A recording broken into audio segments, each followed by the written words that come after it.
দেখো যে সাবুর বড়া হচ্ছে।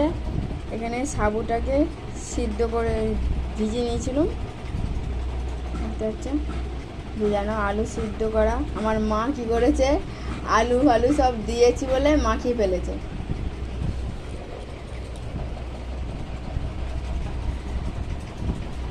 লঙ্কা গুঁড়ো, কাঁচা লঙ্কা দিয়েছি, এটা হচ্ছে দেখো কাঁচা লঙ্কা, ঠিক আছে।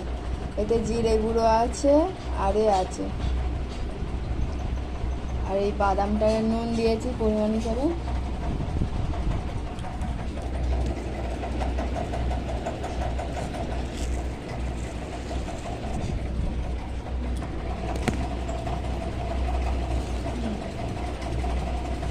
বাদামটাকে দিয়ে সব দিয়ে দেবো।